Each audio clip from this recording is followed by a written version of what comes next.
Welcome to the UIAAA Connection podcast.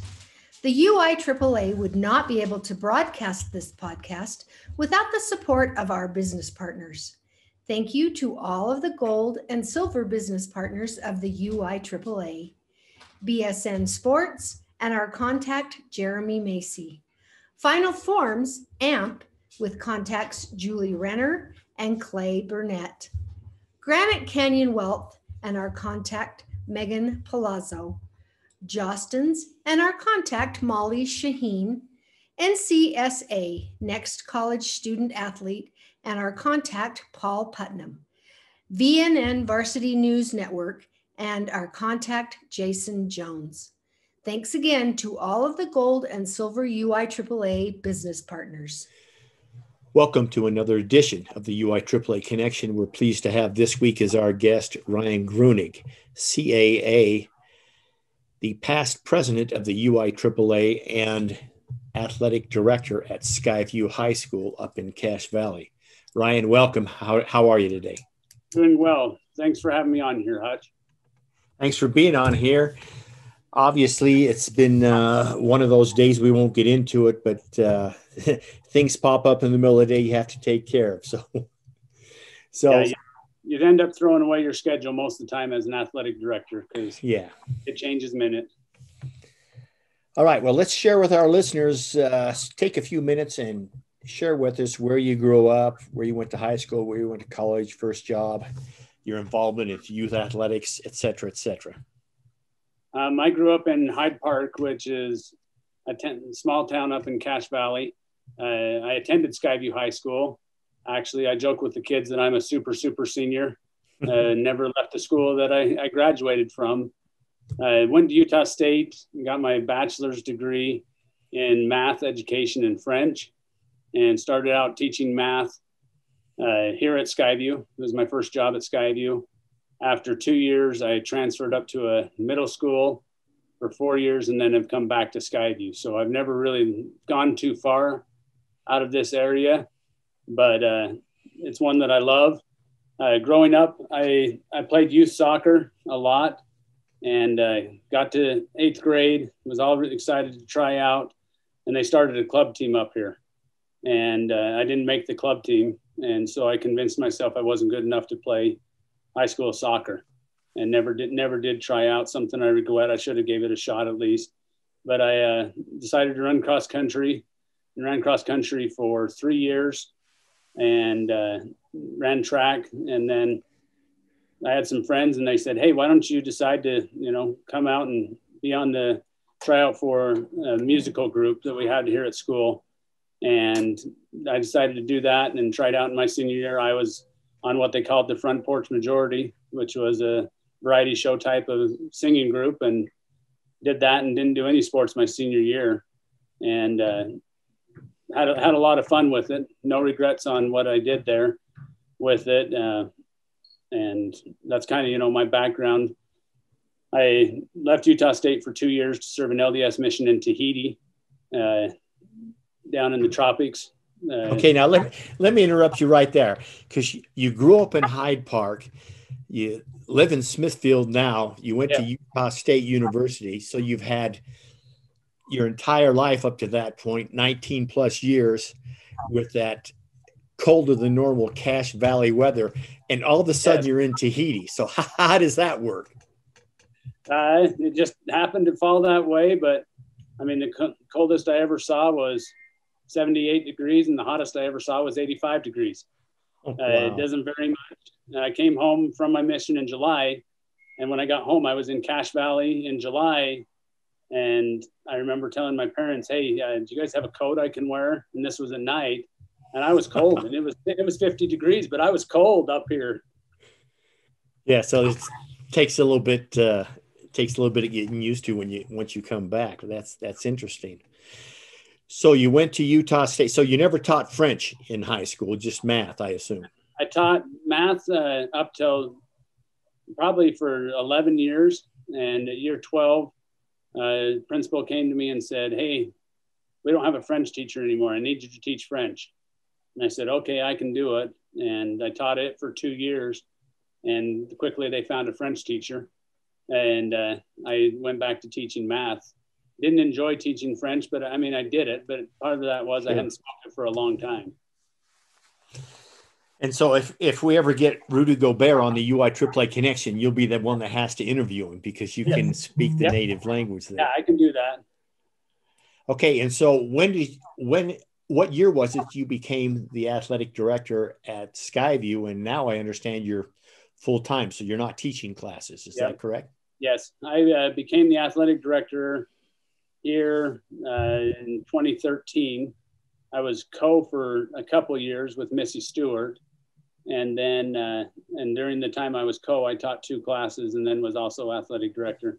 Once the split happened with Green Canyon, Missy went down there and I became the full-time athletic director here, where I don't teach any classes, which I'm extremely grateful for, because you get stretched too thin and you end up cheating, either classroom areas or athletic areas, or you end up cheating both of them. So.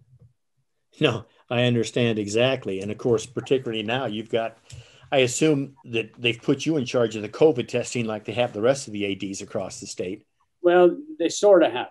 I have to pull the kids out of class. We actually contracted with a testing group up here in Cache Valley. So I don't have to administer any tests. I just have to get them out of class and then verify their results and let them know when we have positives. So I don't have to do any of that, but it's still, testing 300 kids and getting them out of class, it takes its toll on top of running drug testing at the same time. No, I'm sure it does.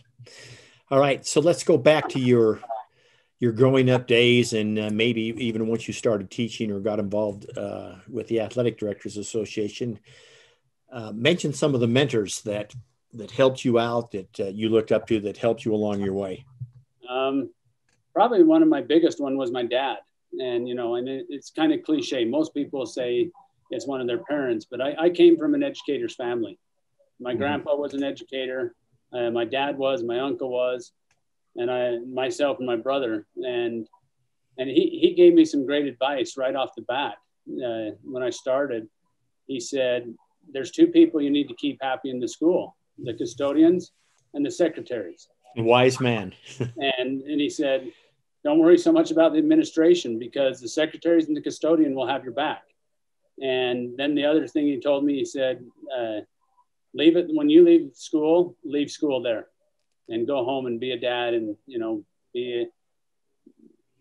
just be away from school, because you need those breaks. And that's some advice that I've taken all along with me, even as an athletic director. I try to go home, and a lot of times when I go home, I'll shut my phone off and just spend time with my family, because my time with them it's thin.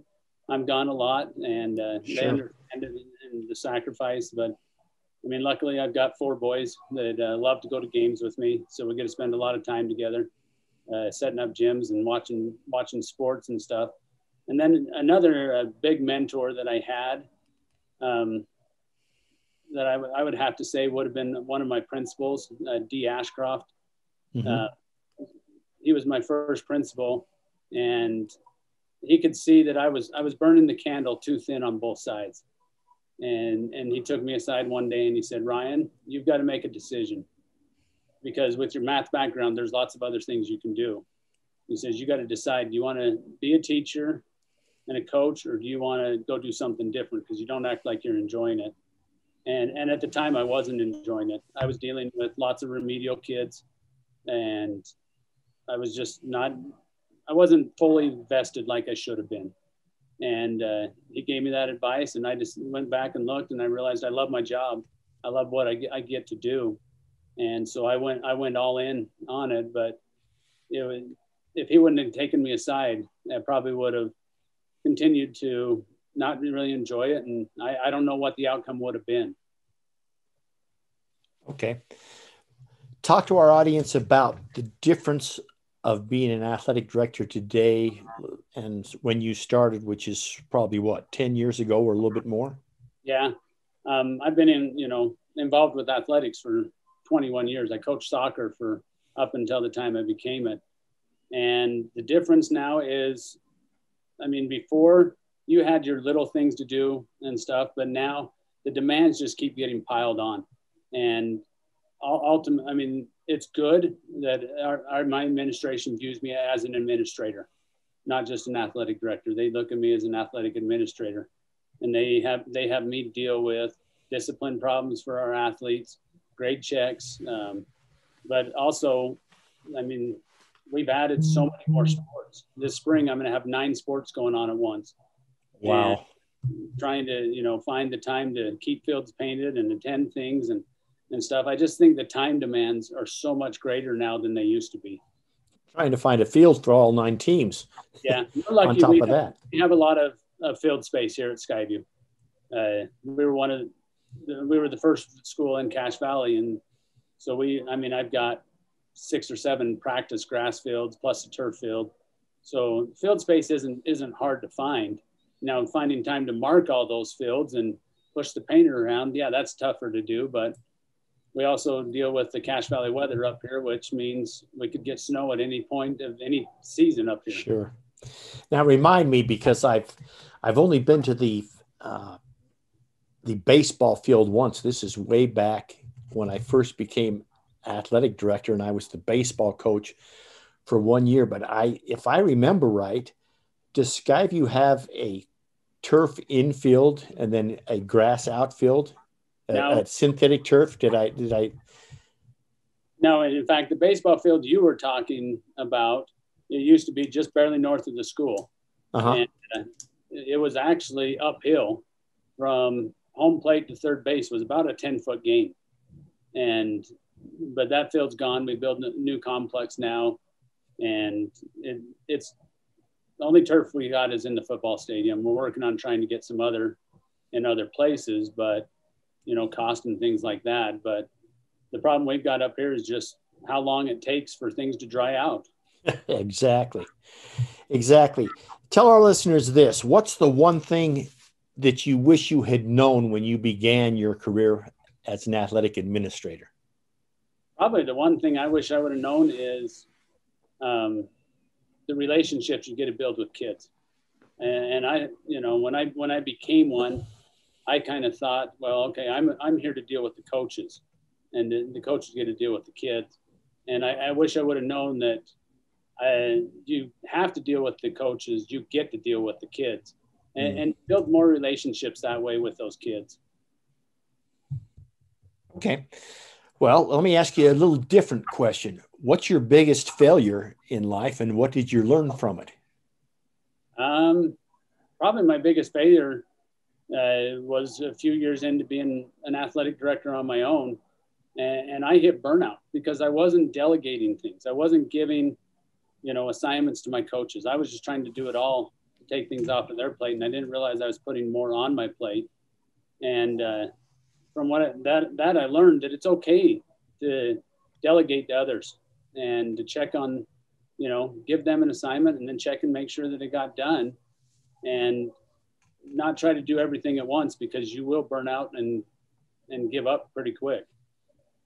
Okay. So let's go back a few years, and it's got to be, quite a few years.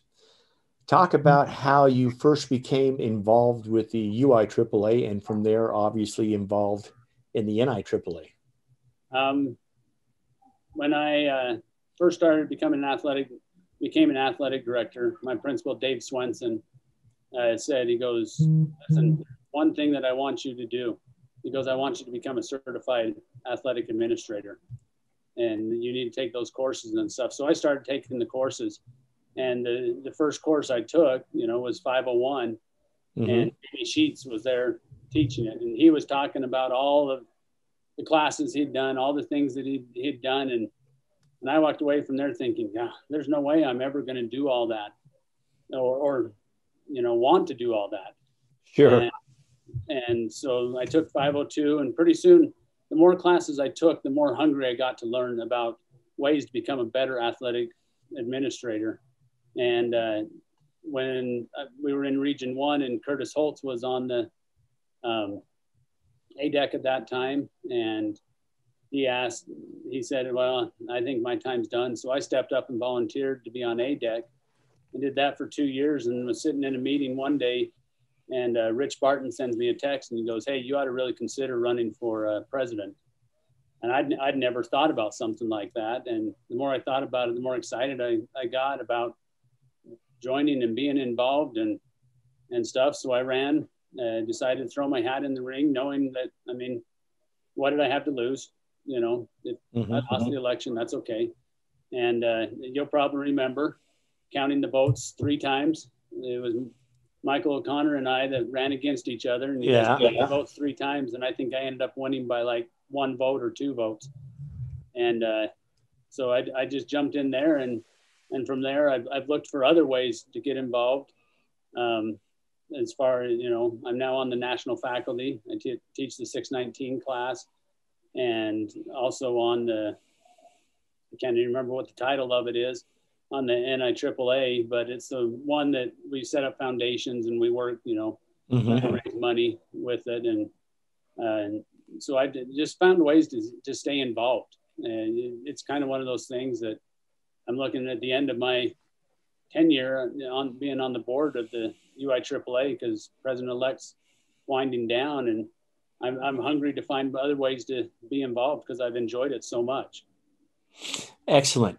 Now, share some stories, or at least your time as the president. And the reason I ask you this is you had the fortune or misfortune, depending on how you look at it, is you were the president of the UIAAA when the COVID hit last, well, so it would have been February of, or pretty much second week in March of 2020. And of course, our conference was then scheduled for the second week in April 2020 and was canceled, et cetera, et cetera. But as the president, I mean, that would have been a little bit tough to deal with, I would think.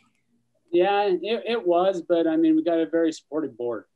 And I remember we did lots of Zoom conferences, Zoom talks, and about how can we help the athletic directors and stuff. And it was a time that I thoroughly enjoyed. In fact, I remember us having the conversation saying, well, if we can't hold the conference in August, are you willing to stay on as president for 1 more year? And I absolutely would have been to do that. But it was a fun time. It's a time that I look back on thinking, wow, I was one of the longest tenured, if not the longest tenured president of the UIAAA, you know, serving extra time and stuff. Absolutely. But it's something that I loved, and wouldn't change a thing about it. And what makes it good, though, is because athletic directors, you know, I kind of view us as a tight family, and we could bounce ideas off of each other. We were all in the same boat of wondering, how do we help these kids in the spring that just got their season taken away? How do we keep them involved? How do we help the athletic directors, you know, that suddenly are without a season? And how do we help find ways for them to connect with it? So it didn't change really what it did. What changed is we didn't meet in person. But I mean, my theme all along was stop and enjoy the view. That was my theme while I ran as president. And I had to find time during that when there was a lot of bad stuff going on. Sports were canceled, you know, kids didn't know what to do. We were constantly chasing kids off our fields because everything was under moratorium status. And you got to be on the news. Yeah. Not you, but at least your students. Yep. Yeah. And, you know, and so I was finding I still had to find time to enjoy the view of the great things that I get to do as an athletic director. Let me ask you this. You've been to what, 4 or 5 national conferences? Mm-hmm. Reminisce back to the conference in San Antonio. And the reason I ask is I know there was a group of 4 or 5 or 6 of the UIAAA. I wasn't with you, but you went, what's the word? You hopped on those little electric scooters, and then you went to different hospitality rooms. Yeah, and we just decided, hey, you know, let's go have some fun. Let's go meet some other athletic directors.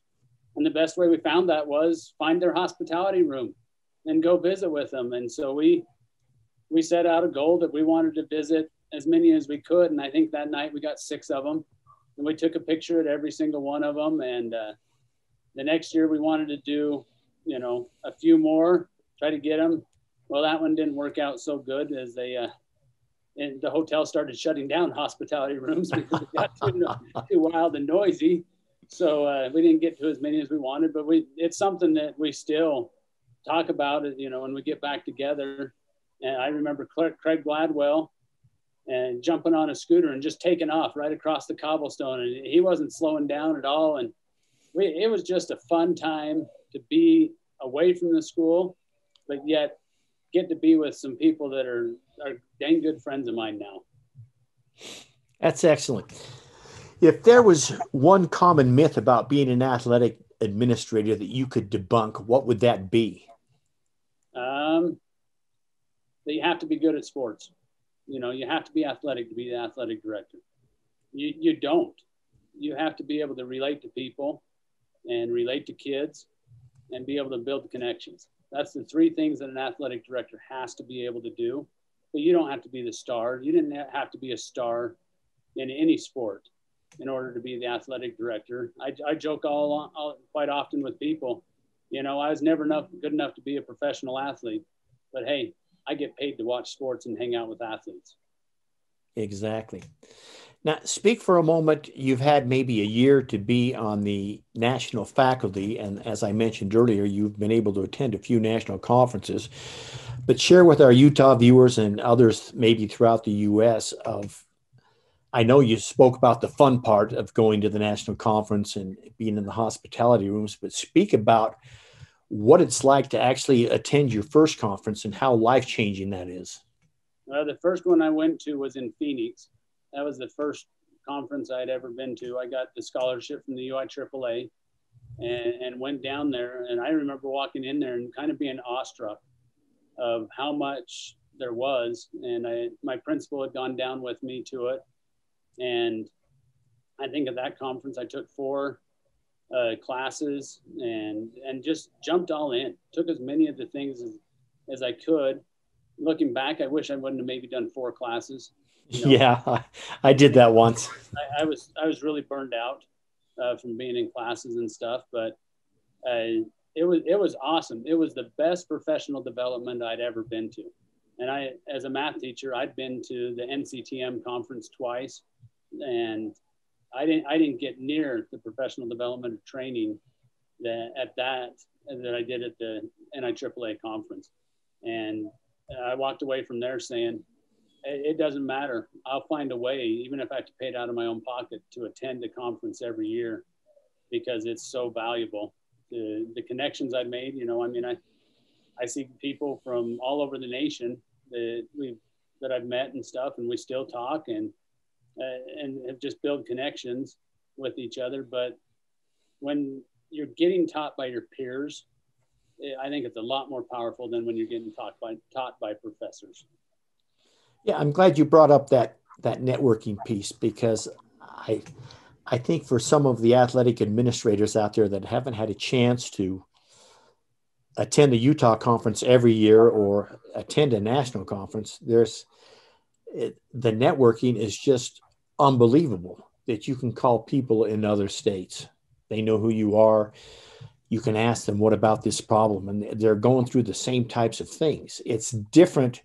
Comment to me about this, because I'm sure you went to some coaches clinics early in your career, but it seems like when you go to a coaches clinic, a coach will stand up and he'll share the general 70% of his program, but he's got 30% of it that, you know, his strategies and stuff that he doesn't lay out there. But that's not the way it is at the UIAAA or the NIAAA. They open it up and share everything.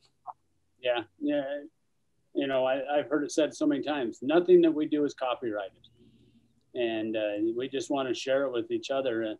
This year, with Utah being one of the first schools to start athletics with COVID, I've been in on 2 different Zoom calls with Washington, with athletic directors up there on how did we do it and what's some things that you learned from it and stuff. And it's just awesome the way that people reach out to each other to bounce ideas off of it. And I'm sure there'll come a time where I got to reach out probably up to Washington and say, hey, we're going through this right now. How did you guys do it? And everyone wants everyone to succeed as an athletic director. That's the part I love about it. You know, when you're talking about the coaches want to win, and they're not going to give away their full playbook because they want to make sure they've got something in their pocket. But as an athletic director, you can give away your full playbook plus more, and, you know, share ideas with each other, what works, what doesn't work. And you can generally, if you get a few people together, you can solve whatever problem you're facing. Well said. Share with our listeners, what's the favorite part of your job? My favorite part of the job is dealing with the kids.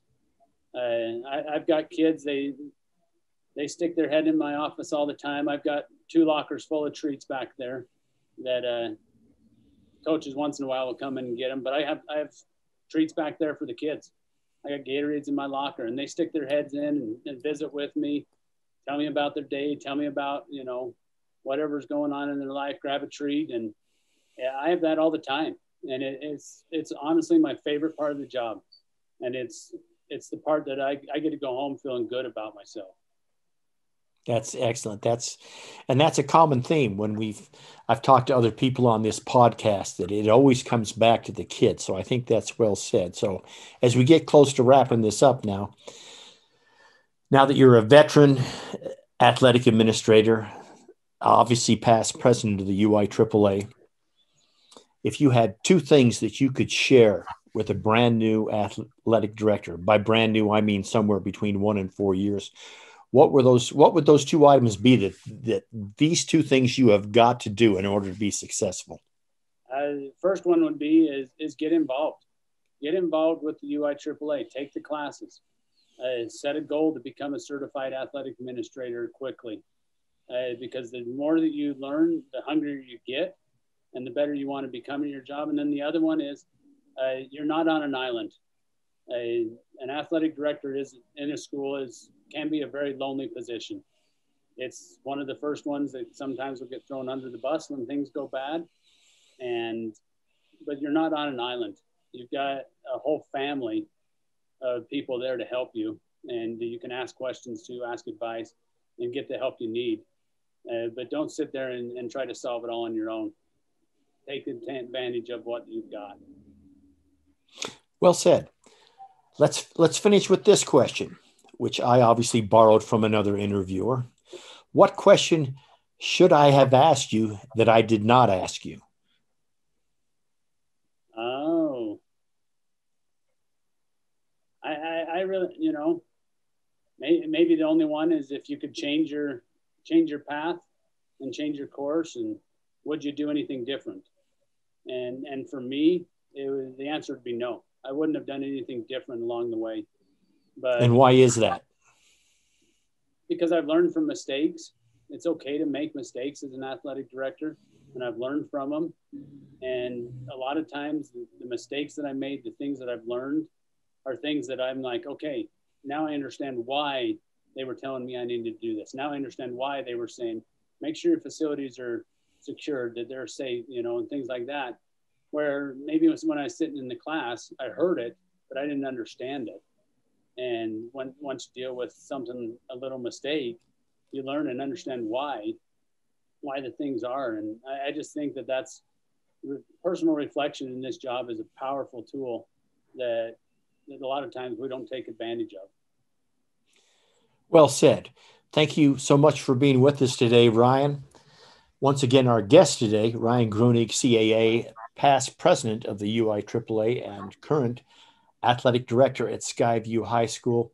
Thank you, Ryan. And for our listeners, we hope to have you tune in again next week. We'll see you later. Thank you.